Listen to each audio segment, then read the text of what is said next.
وما ينطق عن الهوى إن هو إلا وحي يوحى إرجما رب وفرا كي وانت كل دبت وربي نس دب سلا دبتاچو جچينو دبچو جركون إرجما رب يا دبت ماله ربي تس بيسيچو جچكان كسدفا كجل قوائمن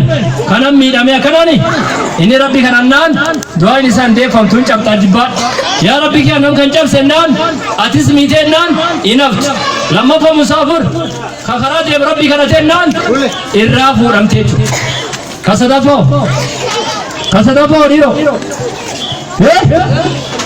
دعاء نم سدفا كيبالم دعاء أبان علم الركرت الدعاء والدي على ولده دعاء کرتے ابانی میں افرا کرت inni khayri karate fo sharri karate ya rabbi indal kan jabs ya rabbi indal kan akkam gode muca kan akkam gode re inni du'a isu gode nana banganke du'a isu inde famteran yo inni garte hakan sirra karate chu khatis badalte khatis garte zollomte te inni sirra karate du'a isu inde famte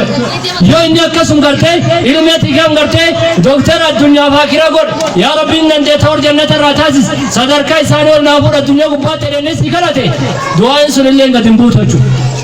غنافي جولة تسن يو كرتني وانم تون جنينان يو دم ديت وان كيري جنان رب جنة سياغم متي سنان وان دل سوار ربي لن جالت رب صدركان كدين الدنيا لول سيفورين ندان يو كان انتايني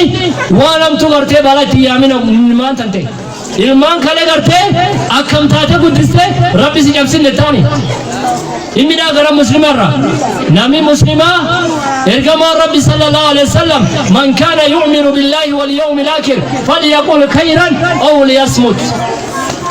ergama rabbi sallallahu alaihi wasallam namtichi rabbi guya dumataman yodan dawan khairi adubatu yokara fumra jallisweda yodan dene doin goneftate o fumra jalliswe sabri rawra didis ilman tante garte wanam tuti yamate an ilman tante wonni sin kara rabbadu jirtuman kabakam zo jirtuman abar sun kala tabarte be wonni biniti jazum kan ketibe wan mal kale kala te suni taw jirabe rabbi bidel sin nyajisin rabbi sin milkesin eteni hadi milki rabde nami tayra kachu jirachu